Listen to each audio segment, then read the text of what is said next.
So now we just imagine that we're collecting a failure. So the first failure is 4,087 hours. Oops. 4,087 hours. And we update the results, and we notice immediately that our model that we published is out of sync. So our information is no longer current. So we go back onto updating our model. So we click on to publish, and we basically override our existing model.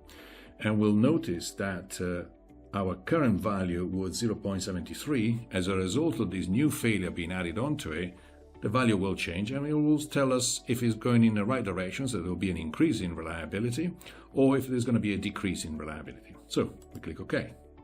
We click OK, and we got an increase in reliability, 6.48 from the previous value, and it's gone up to 0.77.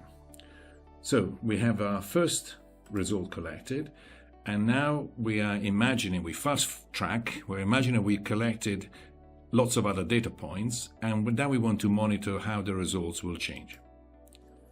So we have reached a total number of failures of 12, and for each failure that we have inserted, we have saved the results, published, so that the model each time got updated.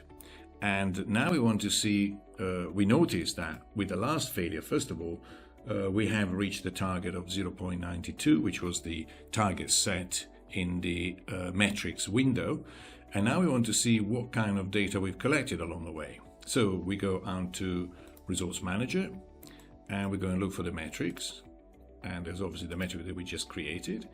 And we go into View. So that opens up the window that we created to collect the data. And we notice here the results which coincides with this one, but now we want to see the results that were generated along the way.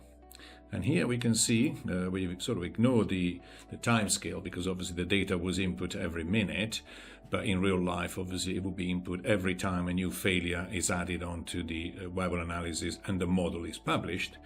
And we can see the kind of a reliability growth curve, and eventually reaching a target that we set of 0.92, and it reaches in fact 0.9248 with the last entry. And here we can see again our reliability growth curve that sort of approximates this discontinuous line. And as I say, this metrics is available obviously in Weibull++ for collecting, like in this case, a reliability figure. It could be a probability of failure, it could be a mean life, could be a time of a specific probability.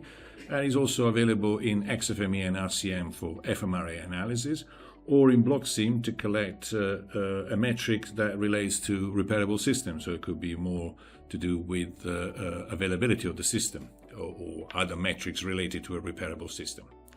Thank you for watching.